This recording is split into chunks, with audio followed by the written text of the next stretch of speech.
Sumainyo ang Panginoon. At sumaiyo rin. Ang mabuting balita ng Panginoon ayon kay San Mateo. Papuri sa iyo, Panginoon. Noong panahong iyon, lumapit si Pedro at nagtanong kay Jesus, Panginoon, makailan pong patatawarin ang aking kapatid na paulit-ulit na nagkakasala sa akin? Makapito po ba? Sinagot siya na Jesus, hindi ko sinasabing makapito, kundi 70 ulit pa nito. Sapagkat ang paghahari ng Diyos ay katulad nito. Ipinasya ng isang hari na pagbayari ng kanyang mga lingkod na may utang sa kanya. Unang dinala sa kanyang isang may utang na 10 milyong piso. Dahil sa siya'y walang ibayad, iniutos ng hari na ipagbili siya ang kanyang asawa, mga anak at lahat ng ari-arian upang makabayad. Nanikluhod ang taong ito sa harapan ng hari at nagmakaawa. Bigyan pa ninyo ako ng panahon at babayaran ko sa inyo ang lahat. Naawa sa kanya ang hari, kaya ipinatawad ang kanyang mga utang at pinayaon siya.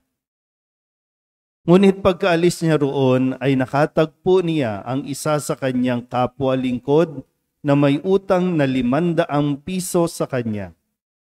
Sinunggaban niya ito at sinakal. Sabay wika, magbayad ka ng utang mo. Naglumuhod iyon at nagmakaawa sa kanya. Bigyan mo pa ako ng panahon at babayaran kita. Ngunit hindi siya pumayag. Sa halip, ipinabilanggo niya ang kanyang kapwa lingkod hanggang sa ito'y makabayad.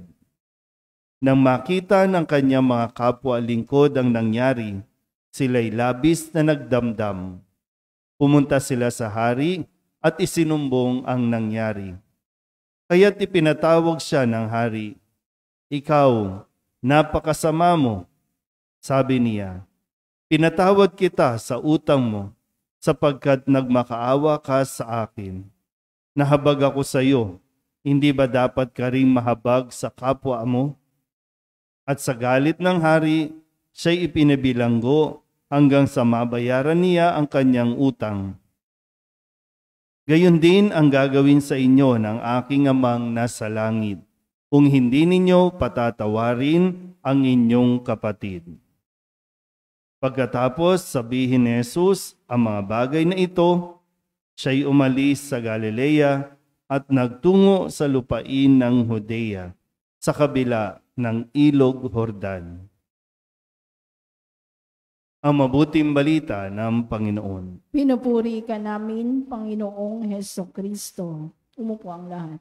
Isang mapagpalang araw po sa inyong lahat. Sa unang pagbasa at ebanghelyo, narinig natin ang Ilog Jordan. Sa unang pagbasa, ang mga Israelita sa pamumuno ni Josue. Si Josue ang pumalit kay Moises.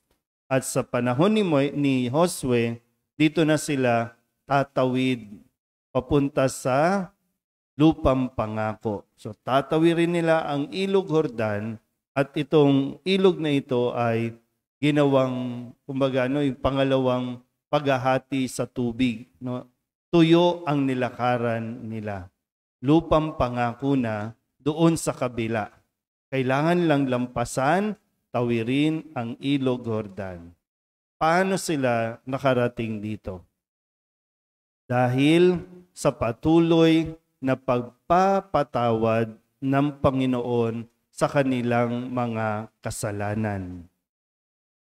Kaya sa ating ebanghelyo, ang panawagan sa atin kung gusto natin makarating, makatawid sa lupang pangako. Sabi nga po, doon sa lupang pangako na ibibigay ng Diyos, mayroong kaginhawahan, kapanatagan, kapasaganan lahat. The land of milk and honey, yung sinatawag na promised land. So paano para makarating doon? Gusto nyo bang makarating doon? Yun ang tanong. Hanggang kailan? O kailan mo gusto? Kasi nasa sa iyo kung kailan mo gusto. Gusto na ng Panginoon. Ikaw na lang, tayo na lang ang inihintay kung tatawid tayo o mananatili tayong matigas ang ulo.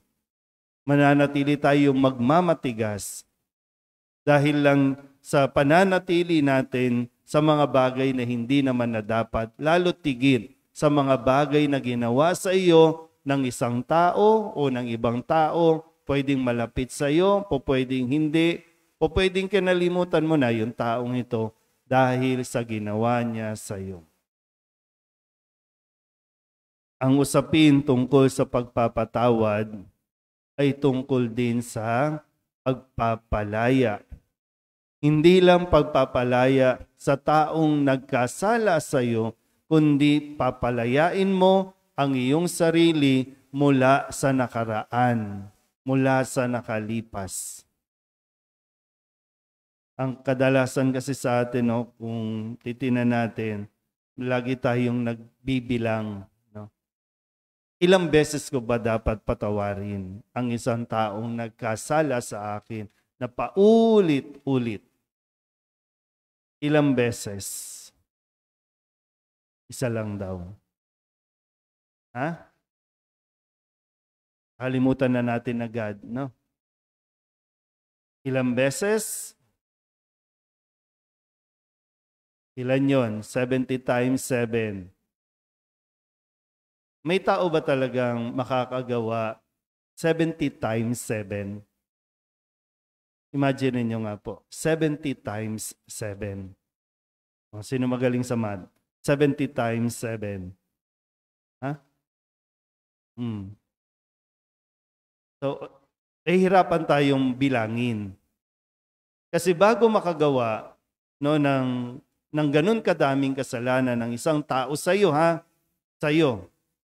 Yung usapan dito, ikaw at iba yung 70 tao yung nagawa ng kasalanan. Hindi ganon. Yung sa iyo lang, ikaw lang. Gaano karami ang kanyang nagawang kasalanan? Bilang, balikan natin. 1 beses, 2, 3. Ano ba, mga asawa ninyo, ilang beses ng babae? Sige lang, ilan? Bilang. O yung anak ninyo, ilang beses nang ngupit? Bilang. Aabot ba doon? Kasi kung susobra, okay ka na. Kasi ang requirement ni Jesus, 70 times 7, hindi 7 times, kundi 70 times 7. Tingnan na natin ito equation na ito. Ibig sabihin, walang taong makakagawa ng ganong karami sa iyo kung bibilangin mo.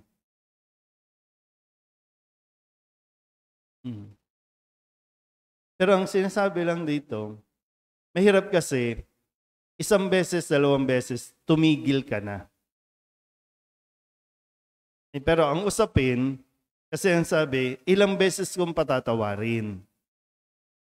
Linawin lang natin mabuti Ilang beses kong patatawarin. Ngayon, ang unang tanong muna, although dapat handa tayo magpatawad. Pero, paano mo patatawarin kung hindi naman humingi ng tawad? Kasi yung sabi dito, kung katulad sa kwento, nang humingi ng tawad yung taong may 10 milyong pisong utang, pinatawad. Kasi humingi siya ng tawad.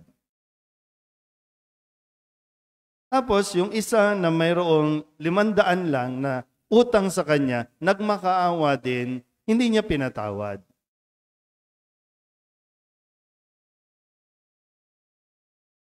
Kaya tayo pinatawad ng Diyos para tayo ay matutong magpatawad. Kasi hindi natin mararamdaman yung saya, yung sarap at ginhawa na napalaya ka na mula sa kasalanan. Ang kasalanan, hinihingi yan ng tawad. Yung pagkakamali, itinatama yan.